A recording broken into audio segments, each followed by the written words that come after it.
तेषां ज्ञानी नित्ययुक्ता एक भक्तिर्विशिष्यते प्रियो हि ज्ञानिनो अत्यर्थम अहम स च मम प्रियः।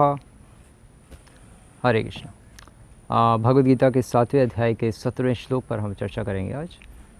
और कल वाले श्लोक में तो भगवान ने अर्जुन को बताया कि चतुर्विधा भजन्ते माम जनाः सुकृतिनो अर्जुन, कि 4 प्रकार के लोग मेरी शरण में आते हैं। कौन कौन?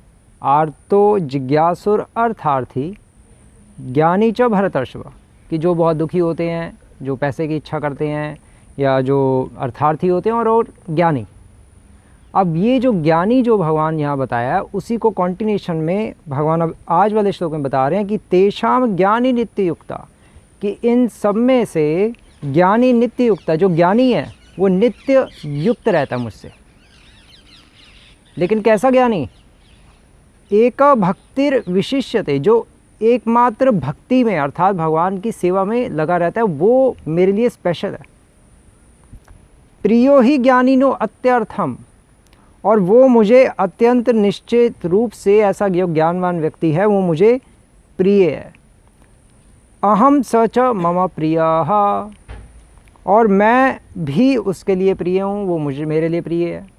क्यों भगवान ऐसा कह रहे हैं? क्योंकि एक्चुअली जो मायावादी लोग हैं वो इस श्लोक की जो इंटरप्रिटेशन है वो इस तरह से करते हैं कि तेषाम ज्ञानी नित्ययुक्ता, कि देखो भगवान कह रहे हैं कि जो ज्ञानी है वो सबसे टॉप मोस्ट है।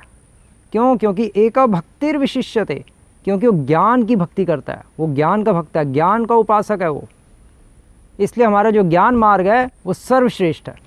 इस तरह से जो ज्ञानी है, शंकराचार्य इस तरह से इस श्लोक को अपने पक्ष में बताते हैं। लेकिन भगवान क्या कहना चाह रहे हैं? भगवान के कहने का आशय क्या है? भगवान कह रहे हैं कि तेषाम ज्ञानी नित्युक्ता, कि इन चारों में से जो ज्ञानी है वो टॉप मोस्ट है। क्यों? क्योंकि वो निष्काम भाव से मेरी शरण में आया है। हमने कल पॉइंट डिस्कस किया था ना कि जो शुरू के जो 3 हैं, आर्तो जिज्ञासुर अर्थार्थी, वो तो कामना के साथ आते हैं मेरी शरण में, लेकिन जो ज्ञानी है वो निष्काम भाव से परम सत्य की खोज में निकला है, इसलिए वो इन चारों में से श्रेष्ठ है। लेकिन भगवान कह रहे हैं कि वो जब मेरी भक्ति में भी लगा होता है साथ में, ज्ञानी तो है, लेकिन जब मेरी भक्ति भी करता है अर्थात मेरी जब सेवा करता है, तब वो मेरे लिए विशेष हो जाता है। श्रील प्रभुपाद भी इसके तात्पर्य में लिख रहे हैं कि इन 4 वर्गों में से जो भक्त ज्ञानी है और साथ ही भक्ति में लगा रहता है, केवल ज्ञानी की बात नहीं कर रहे, और साथ ही भक्ति में लगा रहता है, वह भगवान के कथनानुसार सर्वश्रेष्ठ है।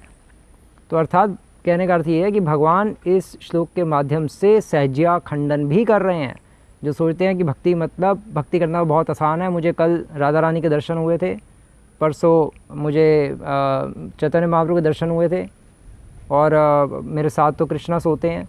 ऐसे जो ख्याली पुलाव बनाने वाले जो लोग हैं, जो भक्ति को बहुत सहज बहुत आसान समझते हैं, जिनको भगवान के दर्शन रोज़ होते रहते हैं, ऐसे जो सहजिया लोग होते हैं वैसे लोगों का भी खंडन कर रहे हैं। क्योंकि भगवान कह रहे हैं कि तेषाम ज्ञानी नित्य युक्ता, कि मुझे वो भक्त प्रिय है जो ज्ञान में नित्य युक्त रहता है, जो कृष्ण कॉन्शियस जो नॉलेज है, कृष्ण कॉन्शियस मूवमेंट की जो नॉलेज है, श्रील प्रभुपाद ने इतनी सारी हमें बुक्स दी हैं, वो ज्ञान लेता है और ज्ञान के साथ फिर भक्ति को समझते हुए प्रयास करता है, भक्ति में फिर प्रयास करता है, तत्पर होता है, सदैव तत्पर।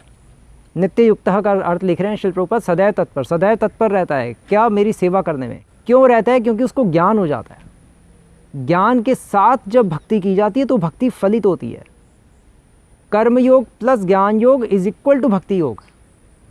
केवल भगवान की सेवा जो करता रहता है और श्रवणम नहीं करता या अध्ययन नहीं करता, ज्ञान नहीं लेता, उसकी सेवा भगवान तक पूर्ण रूप से पहुंचती नहीं। तो ये भगवान इस श्लोक के माध्यम से हमें बताना चाहते हैं। मायावाद खंडन भी कर रहे हैं, सहजिया खंडन भी कर रहे हैं, और हमें वार्न कर रहे हैं कि बुक्स श्रील प्रभुपाद की जरूर पढ़ो। ये गीता जो है इसको पढ़ो जरूर, केवल सुनो मत। सुनना भी ठीक है, लेकिन साथ साथ अगर हम पढ़ेंगे तो गहराई में जो श्रील प्रभुपाद के तात्पर्य हैं खासकर, वो और अधिक समझ आएगी। हरे कृष्ण। श्रील प्रभुपाद की